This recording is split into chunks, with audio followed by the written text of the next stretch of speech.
भैया जी कहीं मैं आपका एक बार फिर स्वागत है। बातचीत के सिलसिले को एक बार फिर से आपके साथ जोड़ने के लिए मैं हाजिर हूं।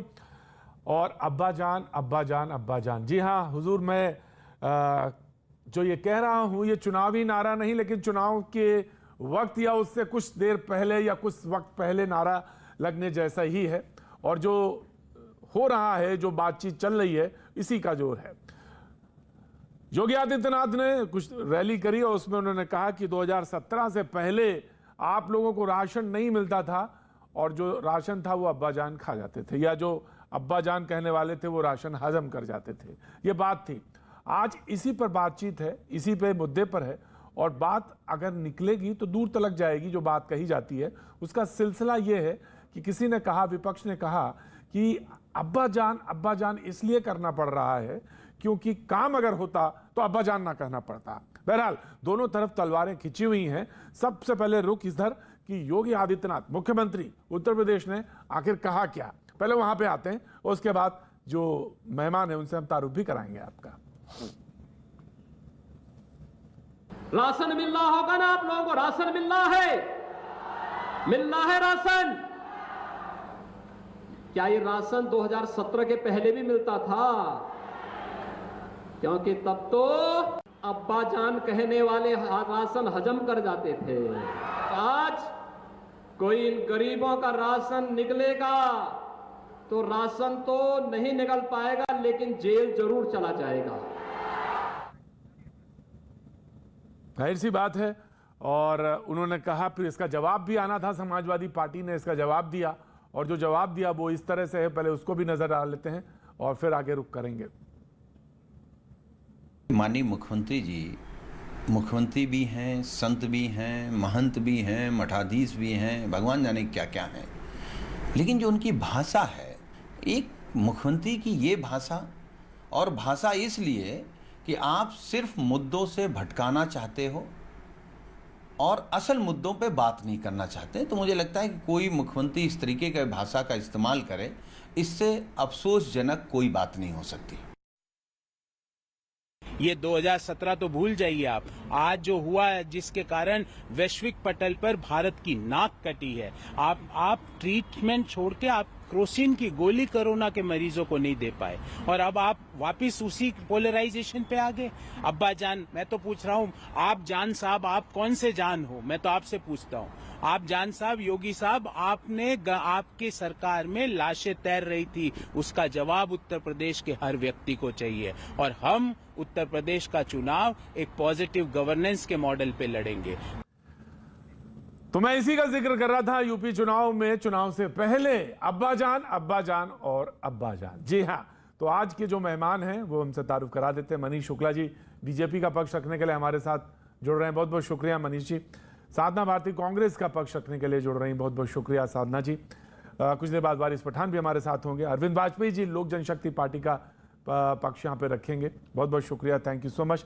डॉक्टर अजीज खान समाजवादी पार्टी का पक्ष रखने के लिए हमारे साथ मौजूद हैं और बड़े इत्मीनान के साथ दिखाई पड़ रहे हैं डॉक्टर अजीज खान।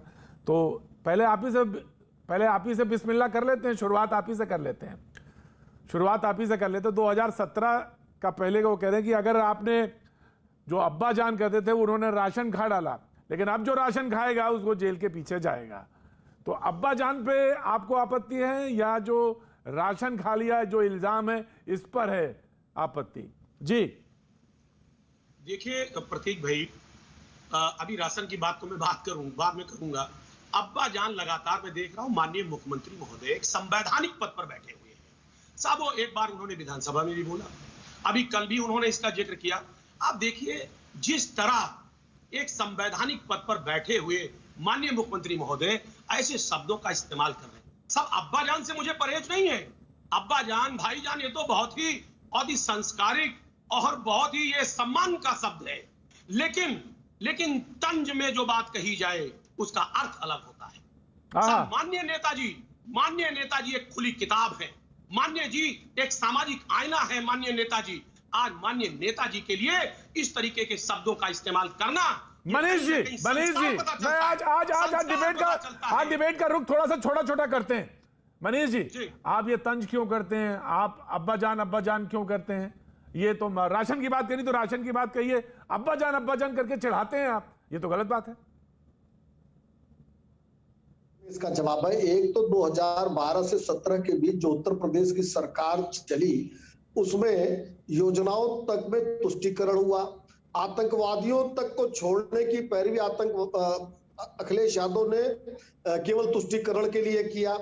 और अगर 90 की दशक की राजनीति को जिसने देखा होगा, प्रतीक जी आप तो रहे ही होंगे और पैनल में बैठे जिन लोगों को भी ध्यान में होगा, तो जब कारसेवकों को गोलियों से भुनवाया था मुलायम सिंह यादव ने, तो उत्तर प्रदेश में बड़ी संख्या में उनका एक नाम प्रचलित हुआ था और उसमें नेताजी खुश भी होते थे, इनके आदरणीय नेताजी। जब लोग कहते थे कि मुल्ला मुलायम सिंह यादव, तो वो प्रसन्न होते थे। और अभी अजीत जी कह रहे हैं कि संवैधानिक पद पर बैठा व्यक्ति अब्बा जान नहीं कह सकता, असंवैधानिक शब्द है क्या अब्बा जान? तो मुझे लगता है कि इससे ऊपर उठना चाहिए जो कर्म किए हैं। और हम कह रहे हैं कि वोट तो चाहिए, तुष्टीकरण करने के लिए आतंकवादियों तक को छोड़ने के लिए तैयार है, और अगर अब्बा जान कह दिया तो इतनी तिलमिलाहट क्यों? आखिर क्या उस शब्द में ऐसी क्या डॉक्टर अजीज खान, देखिए प्रतीक भाई, देखिए ये आज जो इनका जो तिलमिलाहट है, वो तिलमिलाहट को समझिए। आज जनता का ध्यान तिलमिलाहट तो आपकी है।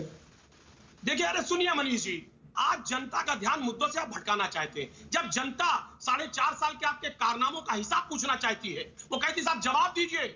जब आपके पैर के नीचे से जमीन खिसक रही है, आज आपका सत्ता हाथ से जा रहा है, तो साहब अब्बा जान, भाई जान, मामू जान कह करके आप जनता का ध्यान भटकाने की कोशिश कर रहे हैं। ध्यान भटकाने के लिए मामू जान, अब्बा जान कहते हैं आप। नहीं, जनता हिसाब चाह रही है, आप उसको हिसाब दीजिए। अब ये सब कहने से बता रहे हैं, सुन लीजिए, हिसाब ले लीजिए, हिसाब भी दे देते हैं। आज प्रतीक जी के शो में हिसाब भी दे देते हैं। 4.5 साल में हिसाब भी तो नहीं दे रहे हैं, ये तो मुसीबत है। अरे भाई अब सुन लीजिए, अभी आप बता रहे थे, सुन लीजिए, नोट करिए, कागज कलम लीजिए, नोट करिए। 4.5 साल में 4.5 लाख सरकारी नौकरियां पारदर्शी तरीके से हमने दी, 3 लाख संविदा पर सरकारी विभाग में नौकरियां दी, 2 करोड़ के करीब रोजगार एमएसएमई के सेक्टर में हमने सृजित किया। गन्ना किसानों का 1,40,000 करोड़ रुपए का भुगतान किया। बुआ और भतीजे की सरकार ने मिलके केवल 92,000 करोड़ का भुगतान किया था। दोनों सरकारों ने मिलकर 10 साल में 2,68,000 सरकारी नौकरी दी थी, हमने 4.5 लाख दे दी। अगर धान और गेहूं की खरीद की बात करें तो अगर 2016-17 में धान की बात करें तो इन्होंने 8 लाख मीट्रिक टन खरीदा था, हमने 58.8 लाख मीट्रिक टन खरीदा है। आप बताइए, ये अंतर है हमारा उनका। आप बताइए अजीज खान साहब, आप बताइए। एक एक्सप्रेसवे को लेके ये चिल्लाते हैं, हल्ला मचाते हैं।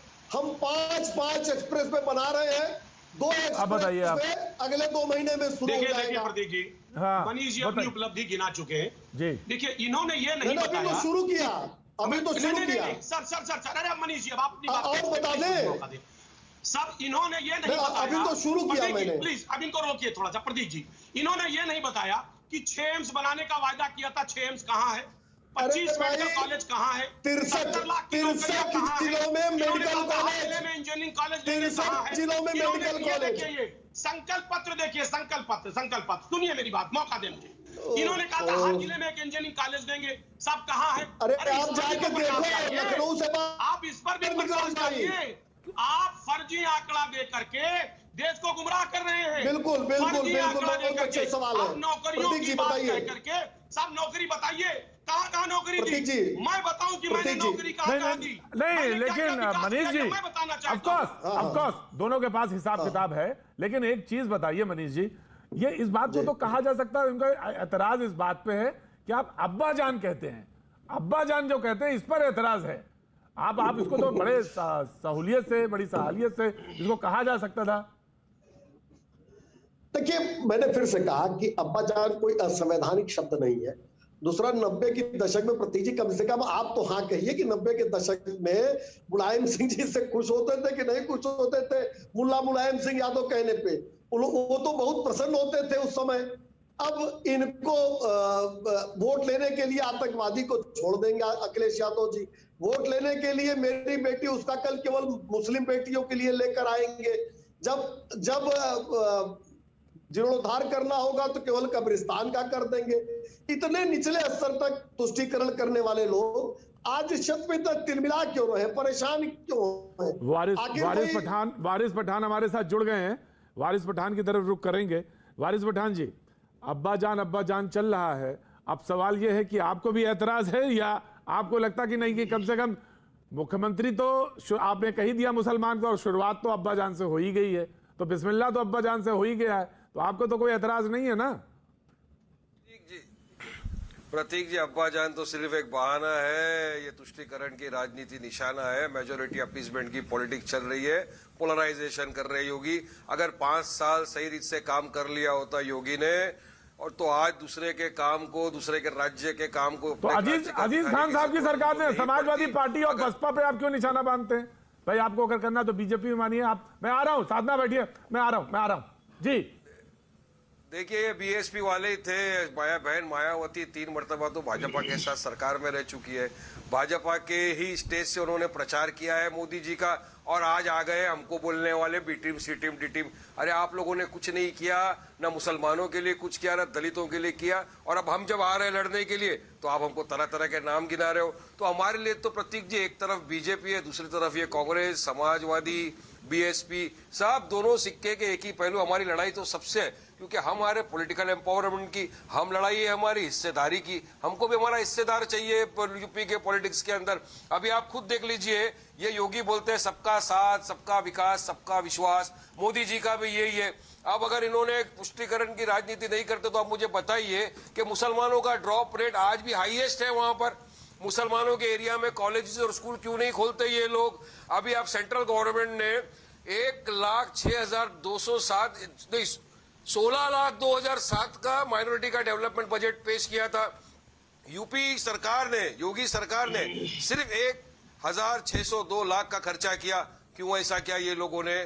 क्योंकि उनको माइनॉरिटी का अपलिफ्टमेंट करना ही नहीं। अपलिफ्टमेंट 2017-18 के अंदर जो प्रधानमंत्री आयोग योजना बनी ग्रामीण की, उसमें 7.5 लाख घर इन लोगों ने दिए।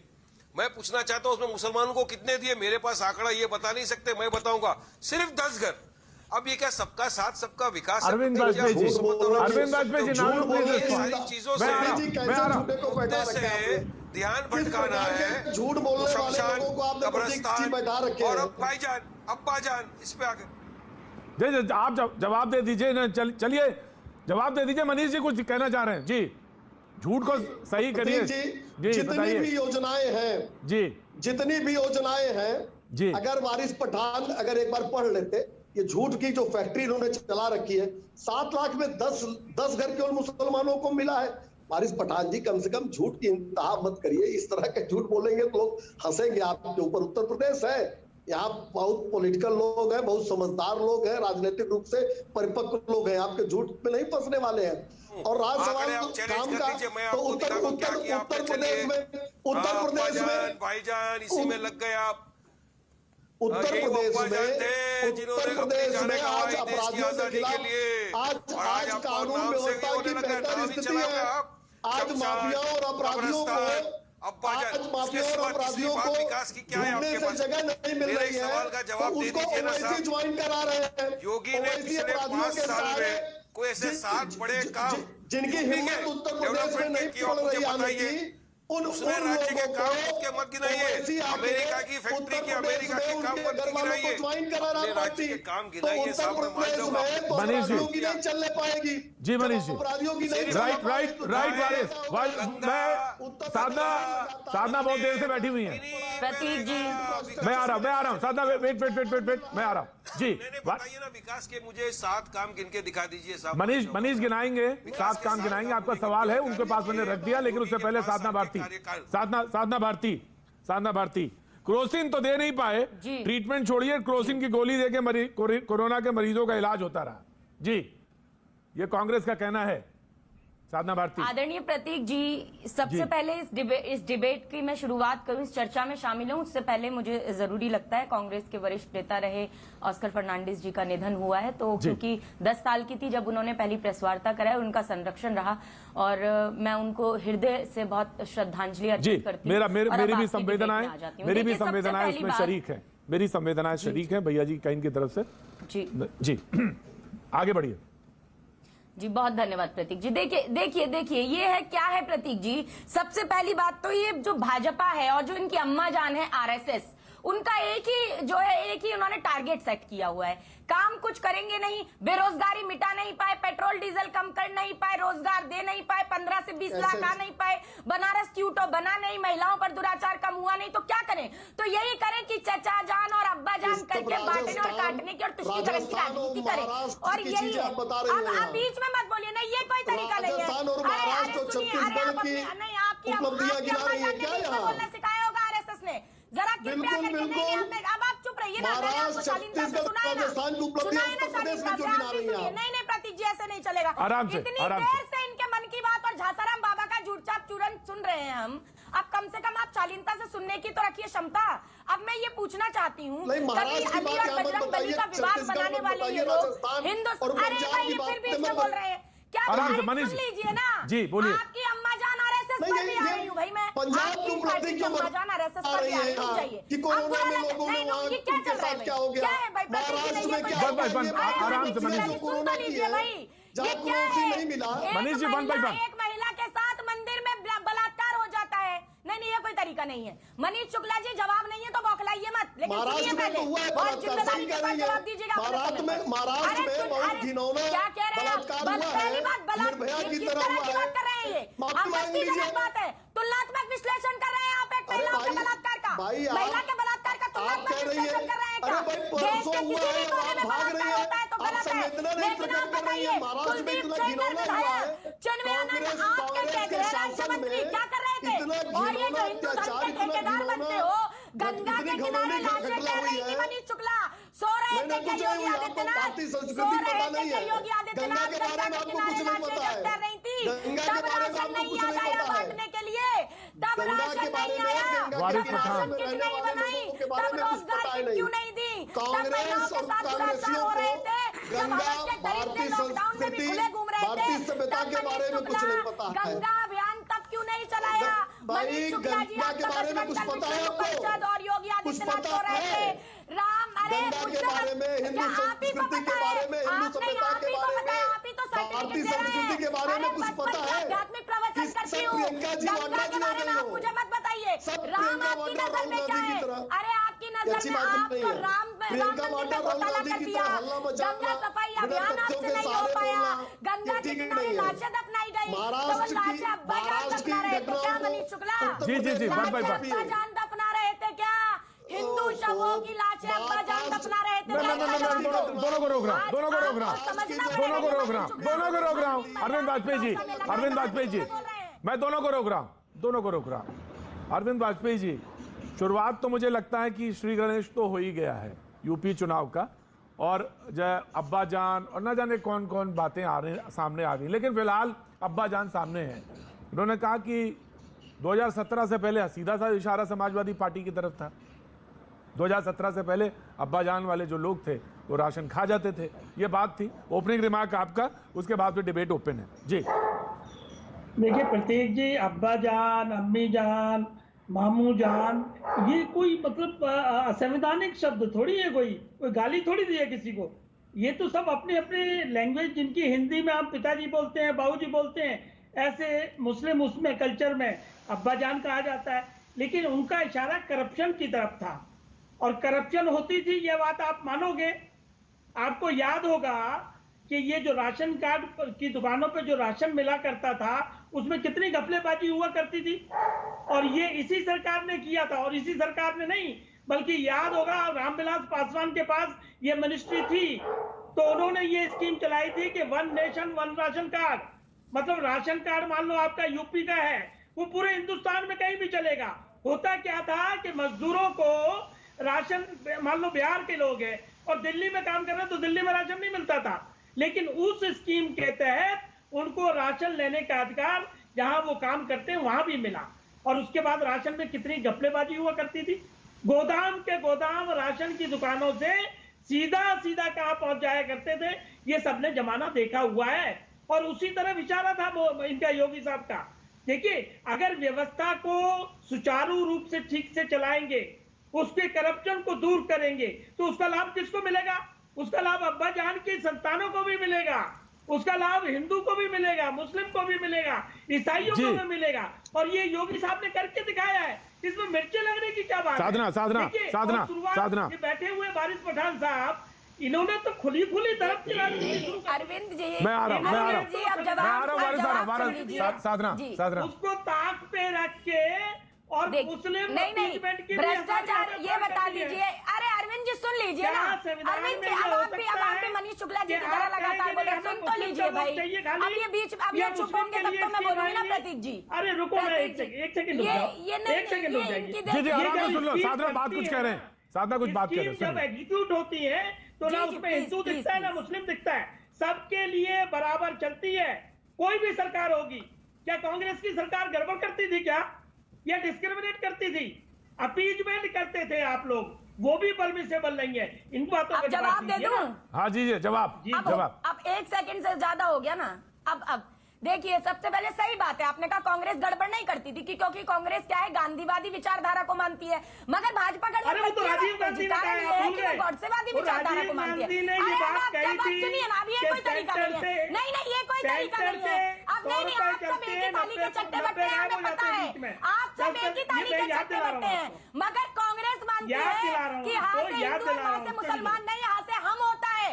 और वो हम की ताकत हिंदुस्तान को ऊंचाइयों पर ले जाती है, लोकतंत्र को मजबूत बनाती है। उस हम को आपने हाथ से हिंदू और मां से मुसलमान में बांट दिया है। क्योंकि एक बात बताइए, आप भ्रष्टाचार कर रहे हैं। अरे किस मुंह से आप उत्तर प्रदेश के भ्रष्टाचार की बात करते हैं भाई? राम मंदिर चंदा चंपत घोटाला हुआ और सब चुप्पी साध गए। और उत्तर प्रदेश के अंदर मंदिर में जाने महिला के साथ बलात्कार हो जाता है, तब सो रहे थे आप। हाथरस रेप कांड हुआ, उन्नाव में कुलदीप सेंगर किसका विधायक है भाई? कुलदीप सेंगर कौन विधायक है भाई? अगर कोई आदमी एक पैसे का भी इधर से उधर करेगा, साधना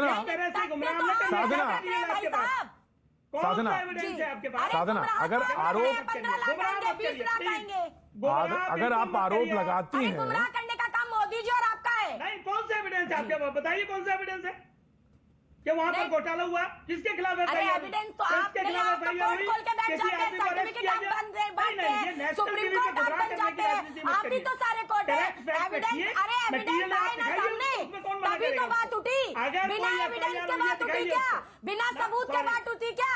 पर्चे पेपर नहीं है, कितनी बार पेपर दिखाए आप बताइए ना, एफआईआर कोई है, किसी को अरेस्ट किया, कोई इन्वेस्टिगेशन है? बता तो दिया। वारिस पठान, मैं बहस पे लौटता हूँ, जिस पे उत्तर प्रदेश में दंगल हो रहा है, मैं उसी पे मुद्दे पे लौटता हूँ।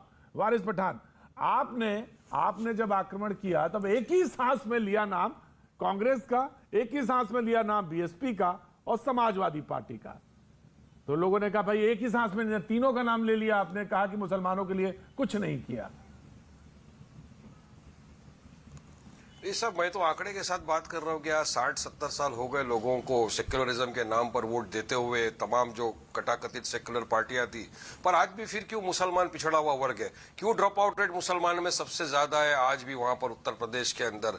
क्यों कोई माइनॉरिटी का लीडर आगे नहीं बढ़ सकता? तो हम अगर बात कर रहे हैं कि मुसलमानों को भी लीडर बनने का अधिकार है, मुसलमानों में भी ऐसे लोग हैं जो लीडर बन सकते हैं, हम लीडरशिप पैदा करने वहां पे जा रहे हैं, तो इनको तकलीफ होती है। हम दलितों की, ओबीसी की भी बात करते हैं, डेवलपमेंट विकास की बात करते हैं, मगर वारिस हम ये जानना चाहते हैं दिक्कत किसको है सबसे ज्यादा? अगर आप लीडरशिप पैदा करेंगे तो अच्छी बात है। सबसे ज्यादा दिक्कत तो भाजपा, कांग्रेस, देखिए सबसे ज्यादा दिक्कत तो सबको हो गई ना, भाजपा को हो गई, बीएसपी को हो गई, समाजवादी को हो गई, कांग्रेस को हो गई। हमारे जाते ही वहां पर उन्होंने शुरू कर दिया बोलना कि बी टीम, सी टीम, डी टीम। अरे बी टीम तो कौन है? सबने देखा है, बहन मायावती 3 टर्म तो भाजपा के साथ सरकार में रही, भाजपा के स्टेज से भाजपा का प्रचार करती थी, और आज हमको बोल रहे कि हम बीजेपी के लिए आ रहे। समाजवादी पार्टी ने क्या कर दिया मुसलमानों के लिए? 2012 का घोषणा पत्र के अंदर अखिलेश यादव ने खुद ने कहा था कि अगर हम सत्ता में आएंगे तो 16% रिजर्वेशन मुसलमानों को जॉब और एजुकेशन में देंगे। दिया क्या बताइए आप मुझको। आज बहन मायावती मुख्तार अंसारी को यूज फेंक देती है। वारिस पठान, तो ये सब तो क्या है? देख रहे हैं, दोनों पूरा देश देख रहा है। मुख्यमंत्री और हम रहते समय, डेवलपमेंट की बात- दोनों के मुख्यमंत्री रहते समय दोनों में जो एक दो अकलियत के नेता थे, बड़े नेता थे, समाजवादी पार्टी के भी बहुत बड़े नेता थे, उनको तो कहा जाता था एक तरह से चीफ मिनिस्टर के हिसाब से काम करते हैं। और वैसे ही बहन मायावती जी के साथ भी थे, एक मुसलमान बड़े नेता हैं। अब वो नहीं है उस पार्टी में, लेकिन थे वहां पे, उसी पार्टी में मौजूद थे कि नहीं थे? नहीं है। देखिए प्रतीक जी, आज समाजवादी के अंदर मुसलमान का चेहरा था आजम खान साहब। आज आजम खान साहब की क्या हालत कर दी लोगों ने, बताइए। समाजवादी ने क्या कर लिया आजम खान के लिए? उनका बेटा, उनकी बीवी, सबके ऊपर केसेस हो गए। आज आजम खान रह गए जेल के अंदर, मगर इनको किसी को परवाह नहीं। इसलिए मैं बोल रहा हूं ना, ये लोग कुछ नहीं करेंगे। अखिलेश ने कभी ये नहीं कहा, उन्होंने ये कहा कि हिंदू के वोट बढ़ गए, इसके लिए मैं हार गया। अरे आप मुसलमानों के वोट बढ़ने की फिक्र क्यों कर रहे हो? हमारे वोट नहीं बढ़ेंगे, मुसलमान भी हमको वोट देगा, दलित भाई भी हमको वोट देगा, ब्राह्मण भी हमको वोट देगा। क्योंकि आज योगी सरकार का, प्रतीक जी आपने देखा सेकंड कोविड काल के अंदर क्या हुआ। गंगा के ऊपर तैरते शव हमने सबने देखा, जिनको कुत्ते नोच के खा रहे थे, आपने सबने देखा। अभी भी वारिस पठान, अजीज खान साहब बैठे हैं फरीदाबाद में डेंगू वारिस बुखार से, पठान, अजीज खान बैठे हैं और आप ही सामने उनसे कह रहे हैं डॉक्टर नहीं है। याद रखिए, ये क्या जवाब देंगे बताइए अजीज खान, मेरे को क्या जवाब देंगे? मैं पूछता हूँ, चलो आजम खान के लिए आपने क्या किया, क्या जवाब देंगे अजीज खान मुझे? कोई जवाब दीजिए पास मेरे लिए। ये साइकिल पंक्चर हो चुका है, साइकिल पंक्चर हो चुका है प्रतीक। अभी क्या साइकिल को हवा भर के लाएंगे? कुछ नहीं होने वाला है। नहीं है जवाब इनका मेरे पास। चलिए बताइए कि इतने वर्षों से क्या अखिलेश को कोई मुसलमान नेता नहीं मिला? अरे 6%, 7%, 8% वाला minister, chief minister, deputy chief minister बन गए। तो क्या 20% वालों में आपको कोई नहीं दिखा मुसलमान चेहरा जिसको आप डेप्यूटी सीएम बना सकते? नहीं ना, 20% वाले में कौन वाला जिता सकता है तुमको? तो क्या 20% वाला नहीं जिता सकता? जवाब दीजिए जनाब। अरे वारिस जी, अब थोड़ा चिल्लाइए, ज्यादा बीपी मत बढ़ाइए। मैं बताना चाह रहा हूं, अरे साहब आपने तेलंगाना में क्या किया? कितने मुसलमान नेता डेवलप कर दिए आपने, कितने सीएम पैदा कर दिए, कितने डिप्टी सीएम पैदा कर दिए। देखिए आप चिल्ला करके तुष्टीकरण की राजनीति मत करिए यार। आप देश को बांटने की कोशिश मत करिए। पहली बात, आपकी बात हम समझ गए क्या कहना चाह रहे हैं साहब। आप ध्रुवीकरण की बात करना चाहते हैं। अगर वाकई में आपके मन में मुसलमानों के लिए हमदर्दी होती तो आप तेलंगाना में उसकी मांग करते। आपने वहां सीएम बनाया, वहां मुसलमानों को प्रमोट किया कि पूरे देश के आप देश में घूम करके लोगों को बांटने की कोशिश कर रहे हैं। एक बात। दूसरी बात प्रदीप जी, मैं दूसरा जवाब देना चाह रहा हूं साहब। जो वाजपेयी जी अभी सवाल कर रहे थे साहब, विकास की बात साहब, यहाँ पे भ्रष्टाचार नहीं है। मैं बता रहा हूं उत्तर प्रदेश में आप थाना ले लीजिए, कोतवाली ले लीजिए, तहसील ले लीजिए साहब, भ्रष्टाचार की इंतहा है साहब। उत्तर प्रदेश ही नहीं, देश में मित्र लोग पैसा लेकर के भाग गए मोदी जी के। साहब मोदी जी ने क्या किया? मैं जानना चाहता हूं कि आज देश की बड़ी बड़ी संस्थाएं मोदी जी ने बेच दिया साहब, जो फायदे में थी उनको बेच दिया। सवाल इस बात का है वारिस पठान साहब, अजीज खान साहब, वारिस पठान आपको नाम लेके आक्रमण करते हैं और वो नाम आप उसको छोड़ देते हैं। यही वो बार बार करते हैं, यही कोशिश में है। वारिस पठान जवाब दे। ये इनकी विचारधारा है। सुनिए प्रतीक जी, वारिस पठान, आज आपका चैनल जो इतना प्रख्यात चैनल है, इतने लाखों लोग उसको देख रहे हैं पूरे देश भर के अंदर, तो मैं आपके चैनल के माध्यम से अजीज खान साहब को और प्रतीक जी आपको दोनों को दावत देता हूं, मेरे साथ चलिए। मैं आपकी टिकट निकालूंगा तेलंगाना में और चल के देखिए ओवैसी ब्रदर्स ने वहां के मुसलमान, नॉन मुसलमान, सिख, ईसाई सबके लिए क्या किया है। हमारे पास 5 स्कूल है, कॉलेज है, जिसमें सिर्फ मुसलमान के ही नहीं नॉन मुस्लिम हिंदू बच्चे भी पढ़ते हैं। उसका क्या, हमारे पास हॉस्पिटल्स है, ओवैसी हॉस्पिटल्स, असरा हॉस्पिटल, जहां पर जो इलाज लेते हैं उसके अंदर मुसलमान भी इलाज लेता है, हमारे नॉन मुस्लिम हिंदू भाई बहन भी इलाज करते हैं। तो आइए चलिए मेरे साथ देखिए, उसके बाद आप टीवी पर आकर माफी मांगोगे अजीज साहब कि नहीं मैंने गलती से बोल दिया, वारिस भाई आप मुझे माफ कर दो, वाकई में आपने सही कहा। तो आइए हमारे साथ देखिए। इसीलिए आज 52-54 साल से हमको औरंगाबाद, हैदराबाद, तेलंगाना की जनता दुआओं से, मोहब्बत से, प्यार से नवाजती है। और हम जहां खड़े होते हैं, असद साहब जिस कॉन्स्टिट्यूंसी से खड़े हो जाते हैं, वहां पर कोई सामने वाला कैंडिडेट अपना डिपॉजिट भी नहीं बचा देखता। ये हमने वहां किया है और हमको वही डेवलपमेंट विकास का काम करना है पूरे देश भर में। बचाना है और हमको पूरे मुसलमान, दलित, ओबीसी लोगों के लिए लड़ना है और उनके हक की लड़ाई लड़ना है, हिस्सेदारी। अजीज साहब एक सवाल का जवाब दे दीजिए, आप चाहते हैं कि मुसलमान का एम्पावरमेंट हो यूपी में या नहीं हो? सिंपल सवाल का मेरा जवाब दे दीजिए। चलिए कोई मुसलमान नेता बनना चाहिए। देखिए नहीं, आप मुझे मौका दे, हल्ला मत करिए। एक जवाब देखिए, ऐसा है, आपकी तरह मैं तुष्टीकरण की राजनीति नहीं कर सकता। हम अगर आगरा एक्सप्रेस वे बनाते हैं तो उसमें हिंदू भी चलता है, मुसलमान भी चलता है साहब। हम 10-90 बनाते हैं, हम 100 बनाते हैं, खाली मुसलमानों के लिए नहीं बनाते हैं। इस मुल्क में लोकतंत्र है, धर्मनिरपेक्ष मुल्क है, हम सभी के लिए काम करते हैं। हम आपकी तरह तुष्टीकरण की राजनीति नहीं करते हैं। हम अगर जनेश्वर मिश्र पार्क बनाते हैं तो उसमें हिंदू और मुसलमान दोनों जाता है। लखनऊ मेट्रो बनाते हैं, हिंदू और मुसलमान दोनों चलता है। गोमती रिवर फ्रंट बनाते हैं, हिंदू और मुसलमान दोनों जाता है उसमें। हम बेरोजगारी भत्ता देते हैं, हिंदू मुसलमान दोनों को देते हैं। हम कन्या मुसलमानों को नेता बना दिया आपने यूपी में। साहब हम हिंदू मुसलमान की बात नहीं करते। मुसलमानों को रोजगार मिल गया? अरे आप आपके राज में चलिए बताइए, मुसलमान और कितने हिंदू हमारे दोनों दलित के लिए भाइयों काम के करते साथ हैं। आज भी मैक्सिमम मुसलमान जेलों के अंदर बंद पड़े हुए हैं यूपी के अंदर। क्यों बताइए, आजम खान के लिए क्या किया आपने?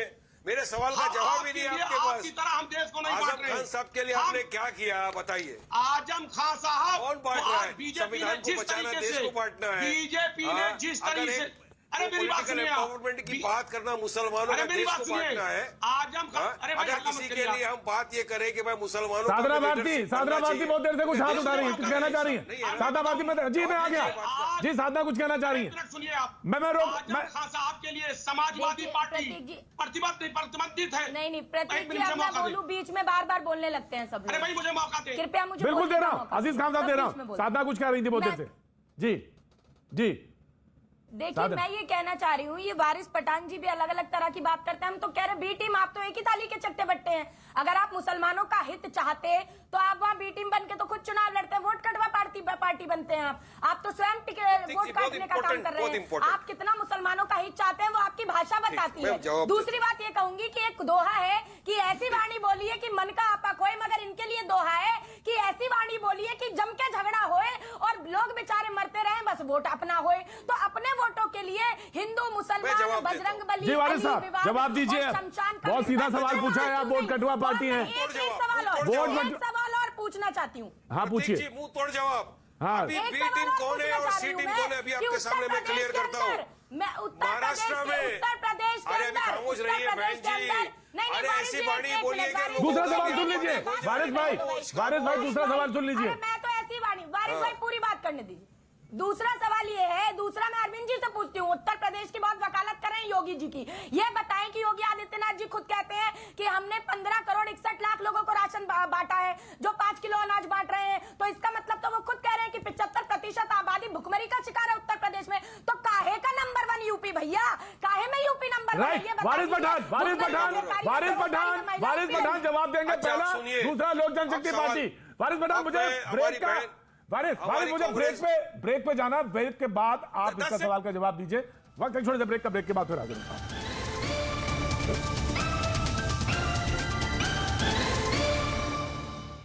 सीधे मेहमानों की तरफ रुख करेंगे बगैर वक्त गवाए। अब्बा जान पर पूरी बहस बनी हुई है लगातार। मैं बीजेपी के मनीष जी, मैं आता हूं आपके पास बिल्कुल। इसके बाद वारिस पठान से सवाल पूछा था तो वारिस पठान जवाब देंगे। उसके बाद वाजपेयी जी से कुछ पूछा है। जी वारिस पठान,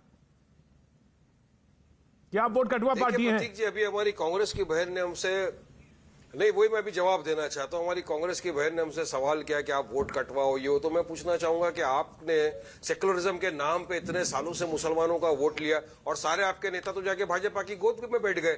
मैं महाराष्ट्र की अगर बात करूं तो महाराष्ट्र के अंदर शिवसेना जो इतनी कट्टरपंथी पार्टी है, जो भाजपा के साथ हमेशा सत्ता में रही, कांग्रेस ने जाके शिवसेना के साथ हाथ मिला दिया और आज महाविकास आघाड़ी बना के महाराष्ट्र में बैठे। जिनके चीफ मिनिस्टर उद्धव ठाकरे ने फ्लोर ऑफ द असेंबली में खड़े होकर कहा कि शिव सैनिक को गर्व है कि हमने आपकी बाबरी मस्जिद को गिरा दिया, हमारी बाबरी मस्जिद को शहीद करने का गर्व जो महसूस कर रही है शिवसेना, उनकी गोद में जाके आपकी, जिसकी आप प्रवक्ता है, वो कांग्रेस पार्टी जाके बैठी है। तो कौन है बी टीम और कौन है सी टीम, जरा मुझे बताएंगे इस बात का। हम लोग इतनी जगह चुनाव नहीं लड़े। हम जब लास्ट 2019 का लोकसभा चुनाव आया प्रतीक जी, हम तो सिर्फ 3 जगह पे चुनाव लड़े। हैदराबाद में असद साहब लड़े, औरंगाबाद में लड़े और हम बिहार में लड़े। हम 3 जगह से 2 जगह के अंदर जीत गए। उत्तर प्रदेश में हम एक भी सीट पे नहीं लड़े थे लोकसभा का चुनाव। तो उत्तर प्रदेश में योगी बीजेपी क्यों जीत गए, ये क्यों हार गए? इनमें ताकत नहीं है हराने की। हमने औरंगाबाद में 22 साल का भाजपा और शिवसेना का जो गठबंधन का कैंडिडेट था, एमपी था, उसको हराया जाके इम्तियाज जलील ने। हमें ताकत है हराने की, इनमें ताकत नहीं है, तो हम पे इल्जाम नहीं। आप इतना बताइए ना बहन, सुनिए, आप कब हटाओगे अपना, आप राहुल गांधी को बोले लेटर लिख दे और सीधा सीधा समर्थन निकाल दे वापस। और कांग्रेस पार्टी ने आप तो बिहार में सिर्फ 19 सीट पे लड़े मैडम, आप तो फिनिश हो गए बिहार में। हम 19 में से 5 जगह पे जीत गए। आपका क्या हुआ? आपका क्या हुआ? कौन बोला? अरे हम तो हिंदू कौन बोला? नहीं, हम भी नहीं करते भाई, हम आपकी तरह नहीं है। कहाँ लगाया आपने? इसलिए मुसलमान पीछे रह गया। अगर भाई होता, आपने मुसलमानों के लिए कुछ किया होता तो आज मुसलमान पिछड़ा हुआ वर्ग नहीं होता मैडम। इतने वर्षों से कमेटी के रिपोर्ट से जो ये दर्शाते हैं कि मुसलमान देश का आज भी सोशली, इकोनॉमिकली, एजुकेशनली बैकवर्ड है। इसकी वजह से 70 साल आप सत्ता में थे, 70 साल आपने राज किया, इसलिए मुसलमान बैकवर्ड रह गया। अब हम अगर बात कर रहे हैं अपलिफ्टमेंट की, एम्पावरमेंट की, मुसलमानों के लिए भी काम किया, हिंदुओं के लिए भी किया, सिखों के लिए भी किया, ईसाइयों के लिए भी किया, बोलने दीजिए, बोलने दीजिए। प्रेशर बढ़ जाएगा, ब्लड प्रेशर बढ़ जाएगा, तबीयत खराब हो जाएगा। जी साधना, कोई घबराने की बात। मेरी चिंता मत करो, मैडम अपने बीपी का ध्यान सुनिए, रखिए वारिस मैं भाई। समझ सकता हूँ कि अपने आपके BP का पास ध्यान रखिए, मजबूरी मेरा है, BP छोड़ आप नहीं दीजिए। जवाब दे सकते। मैं तो 2.5 साल की उम्र से आप बोल रही हूँ। मजबूरी है, आप जवाब नहीं दे सकते। मुझे पता है कि आप खुद फंस गए हो इसमें। One by one, one by one. इसके जंजाल में फंस गए हो मैडम, मैं जानता हूँ। One by one, one by one, one by one. एक थाली के चट्टे बट्टे हैं, एक ठीक है थाली के साधना। चट्टे बट्टे होना वारिस भाई सबको पता है। अच्छा, मेरी बोलने दीजिए, बौखलाहट क्या बता बोलने रही है, ये दीजिए, तो आप बिहार के बोलने अंदर दीजिए। जब विधायक कम हुए तभी पता लग गया था। वारिस भाई आप तुष्टीकरण की राजनीति अरे जानते हैं बहन, और आप सुनो, काटना सुनो और बहन, बांटना ही जानते हैं, बौखलाहट छाटना ही होना जानते चाहिए। हैं। अगर आप भाजपा नहीं, आपकी नहीं तो बौखलाहट कह सही दीजिए है, जिस आपकी भाजपा बौखलाहट ने सही है। गॉडसे को देशभक्त बताया। अब यूपी में क्या है आपका? चलिए मैडम बताइए मुझे, यूपी में क्या है कांग्रेस का? बताइए। चलिए, one by one. कुर्सी पर बैठने की बात कड़वी है। ये राहुल गांधी यूपी के अमेठी से अंदर हार भी है गए, भाई, मध्य वाराणसी प्रदेश में जाना भी पड़ा, थे, केरला में लोकतंत्र को लोकतंत्र वायनाड से बनाया जीतना पड़ा ना भाजपा ने। इलेक्शन। वो तो क्या है सबने यूपी देखा। में भी आपका? जनता ने One by one, एक में क्या हुआ आप बता सत्य दीजिए। असत्य नहीं हो जाएगा। अरे चिल्लाने से सत्य पराजित नहीं होगा। समझना पड़ेगा वारिस भाई। नहीं होगा। कैसा? कि चिल्ला रहे आप हो ना चिल्लाइए। तब से चिल्लाने से कुछ मुसलमान नहीं इससे होगा। बटेगा नहीं हिंदुस्तान। हिंदुस्तान की ताकत And सर्वधर्म संभाव में जब है। कांग्रेस खत्म है- सौहार्द बनाने मनीष में शुक्ला, ये मनीष शुक्ला, बांटना मनीष बांटना शुक्ला, भाजपा मनीष की शुक्ला टीम कुछ कहना चाह रहे हैं। मनीष शुक्ला से एक सवाल पूछा भाजपा था। की बी टीम बनना। मनीष ऐसे शुक्ला से एक चिल्लाने सवाल से- पूछा था। कांग्रेस प्रत्येक ने जी। 15 करोड़ 61 लाख 75 राशन वाला सवाल पूछा था। जी जी नहीं मनीष, प्रतीक जी, मैं सबसे पहले तो इस बात का जवाब देना चाहता हूँ। जी, बिल्कुल आज जवाब के दीजिए। पैनल पर बैठे 3 लोग सपा, कांग्रेस और एआई में ये असदुद्दीन ओवैसी की जो पार्टी है, अगर इनकी डिबेट को देखें तो एक धर्म और यही 70 साल इस देश में हुआ कि मुसलमान वोट किसको देगा। देखिए कितने निर्लज्जता से केवल मुसलमान मुसलमान मुसलमान, अगर इसका 1/100वां भाग हिंदू अगर हम बोल दें तो हम सांप्रदायिक घोषित हो जाएंगे। अभी आपके इसी चैनल पर ये लोग घोषित कर देंगे। लेकिन मुसलमान हमने दिया, मुसलमान उन्होंने दिया। और जो असदुद्दीन ओवैसी की पार्टी के बैठे हैं, इन्होंने मुसलमान सैकड़ों बार कहा और नाम लिया केवल मुख्तार अंसारी, यानी पूरे उत्तर प्रदेश में मुसलमान के नाम पे कौन इनके पास है? मुख्तार अंसारी। कहाँ नाम लिया? अरे तो मुख्तार अंसारी को वेलकम है, आइए लड़िए हमारी पार्टी से, हम आपके साथ खड़े हुए हैं। मुख्तार अंसारी कोई कन्विक्टेड नहीं है, मुख्तार अंसारी में कन्विक्शन नहीं हुआ है। इलेक्शन कमीशन ने उसको इजाजत दिया है, संविधान ने उसको इजाजत दिया है। अगर चुनाव लड़ने की तो हम बोलते हैं आइए हमारे साथ, हमारी पार्टी अपराधियों के लिए काम कर रहे हैं, क्या गलत है? अपराधियों क्या के गलत लिए है? बात कर रहे हैं, आपको क्या अपराधी के साथ खड़ा होना चाहते हैं। और असदुद्दीन का भाई तो खुलेआम कहता था हैदराबाद में कि 15 मिनट हटा लो फोर्स, 15 मिनट फोर्स हटा लो, हम ये कर देंगे वो कर देंगे। लेकिन ये उत्तर प्रदेश है। राइट, भाषण नहीं, 1 by 1, भाषण नहीं, 1 by 1, ना मेरे पास 1 by 1। 35% यूपी की असेंबली में जो बीजेपी एक के मनीष जी आपका सवाल हुआ, मनीष जी आपका सवाल हुआ, वारिस प्रधान जवाब दीजिए, वारिस प्रधान जवाब देंगे जी। बलात्कार, मर्डर, ऐसे तो जुर्म है आपके ऊपर, जिनको आपने बिठा दिया विधायक बना के। साध्वी प्रज्ञा को तो आपने एमपी बना दिया, जिसके ऊपर आतंकवाद के आरोप तय हुए हैं, मालेगांव ब्लास्ट के आरोपी है। तो आप तो सारे के सारे क्रिमिनलों को अपने पास ही रखते हो ना साहब। मनीष बारिश सुनेंगे अब आप, बारिश सुनेंगे, मनीष में जवाब देंगे। मनीष जी देखिए, मैंने कहा कि उत्तर प्रदेश में अपराधियों और माफियों कोई जगह नहीं है। वारिस पठान ये बात कान खोल के सुन लीजिए। अगर पॉलिटिकल तरीके से राजनीति करना हो तो ठीक है, लेकिन अपराधी और माफियाओं के सहारे अगर सोच रहे हो तो योगी आदित्यनाथ की सरकार में उसको वहां भेजा जाएगा जहां जाने का वो हकदार है। तो उसको एमएलए बना दिया आपने, क्या असेंबली का हकदार है क्या? मोदी योगी आदित्यनाथ की सरकार में 35% आपके विधायकों के ऊपर अरे पढ़ लिख लीजिए वारिस पठान, बलात्कार, खून, ऐसे आरोप है जिनको आपने भेजा है असेंबली के अंदर। महिला सुरक्षित नहीं है। हाथरस में क्या हुआ? साधना में आ रहा हूँ, वाजपेयी जी जवाब देंगे। साधना जी प्लीज। मनीष जी की रिपोर्ट पढ़ के यानी मत बनो वारिस पठान। राजनीतिक व्यक्तियों के ऊपर भी मुकदमे कायम होते हैं। आईपीसी की धारा अपराधियों के लिए अलग और राजनीतिक व्यक्तियों के लिए अलग नहीं होता है।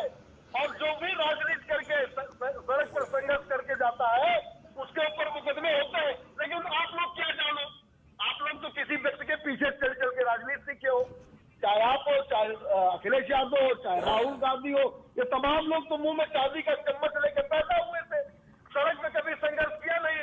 राजनीतिक व्यक्ति के ऊपर जो मुकदमे कायम होते हैं उसका क्या पता उनको। वारिस पठान सही बात है, सही बात है। वारिस पठान भी मुंह में चांदी का चम्मच लेके पैदा नहीं हुआ है साहब। वारिस पठान भी बहुत संघर्ष करके वकील बना है, बहुत संघर्ष करके पॉलिटिक्स में आया है और आज भी संघर्ष जारी है। ये संघर्ष है मेरे देश के संविधान को बचाने का। ये संघर्ष है मजलूमों, मुसलमानों, दलितों को जो हक नहीं मिला है उनको हक दिलाने का संघर्ष है। और वारिस पठान मरते दम तक ये संघर्ष जारी रहेगा और आप जैसे फिरका परस्त लोगों के खिलाफ लड़ता रहेगा। न्याय के अरविंद वाजपेयी जी कॉन्स्टिट्यूशन की वो भी दुहाई दे रहे हैं, कानून की संघर्ष कर रहे हैं। वारिस पठान कानून की दुहाई देते हैं। ओपन करेंगे पूरे देश की जनता के। वारिस पठान कानून की दुहाई देते हैं, कहते तुष्टिकरण हम नहीं करते। जी नहीं, प्रतीक ऐसा है, वारिस पठान कानून के ज्ञाता है, वकील हैं और उसके बाद भी कितनी बेशर्मी से कह रहे हैं कि मुख्तार अंसारी का वेलकम है, उसको चुनाव लड़ाएंगे। अरे भाई, एक तरफ तो डिबेट चल रही है कि अपराधियों को चुनाव से अलग रखा जाए, संविधान ने उसको इजाजत दी है लड़ने की। आप कौन होते हैं रोकने वाले?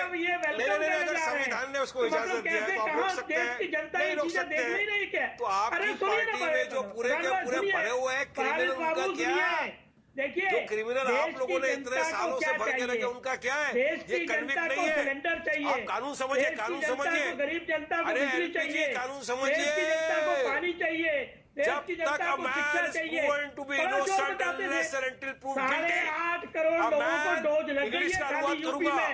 इंग्लिश का अनुवाद करूंगा आपके लिए। A man is proven to be innocent unless and until proven guilty। Mukhtar Ansari किसी केस में गिल्टी साबित हुए, बताइए गिल्टी हुए। पर एक बात मैं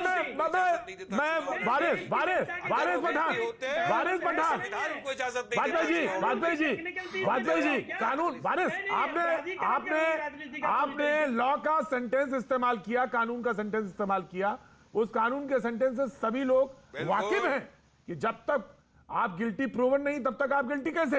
ये बात सही है, लेकिन अभी कुछ दिन पहले एक पॉलिटिकल पार्टी ने, बड़ी पॉलिटिकल पार्टी ने उत्तर प्रदेश में कहा कि मैं टिकट काटती हूं, मैं टिकट नहीं दूंगी। तो उन्होंने एक एग्जाम्पल तो सेट किया वारिस, किया कि नहीं किया बताऊं? वो इस्तेमाल करके वो यूज एंड थ्रो है।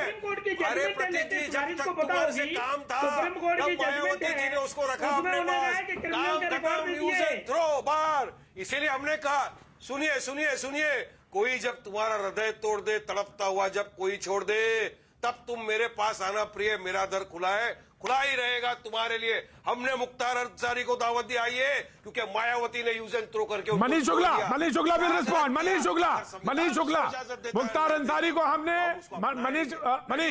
मुख्तार अंसारी को हमने न्योता दिया, आइए जब तुम्हारा कोई हृदय तोड़ दे।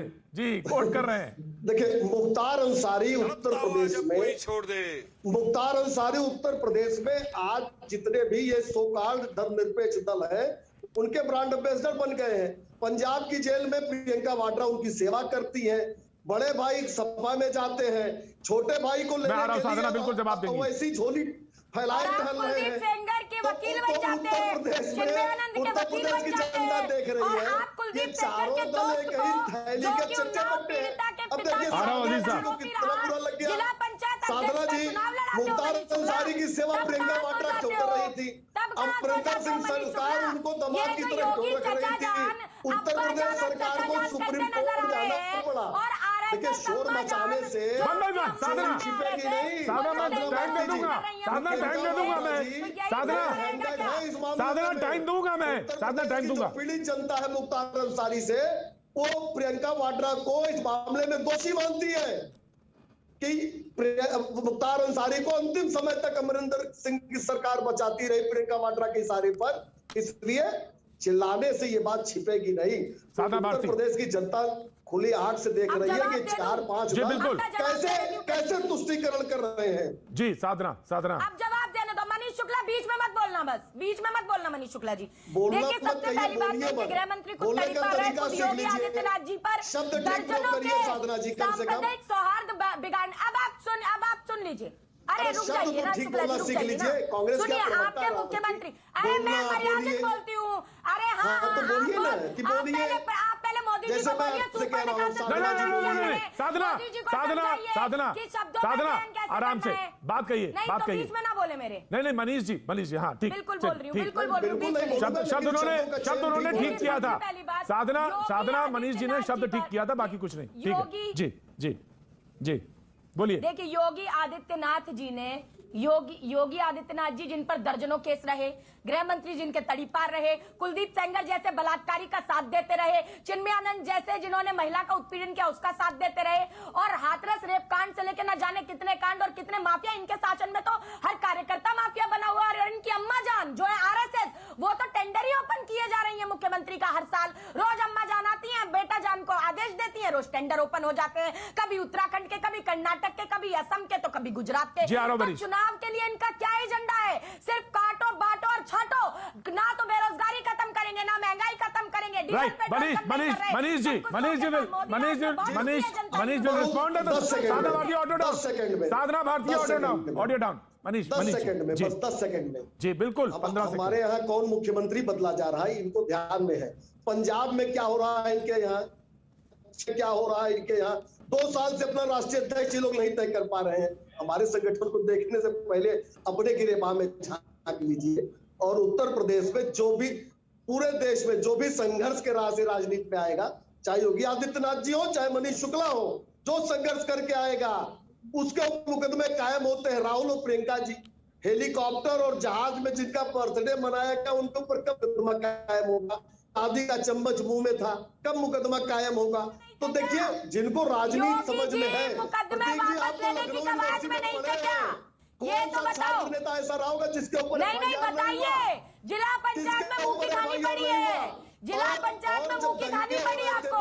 अरे सिंहासन पे सिंहासन से सड़क पर आ जाओगे मनीष शुक्ला जी, सिंहासन से सड़क पर आ जाओगे दम और अहंकार से। भैया जी कहीं में वक्त एक छोटे से ब्रेक के बाद मैं फिर हाजिर होता, बने रहिए मेरे साथ।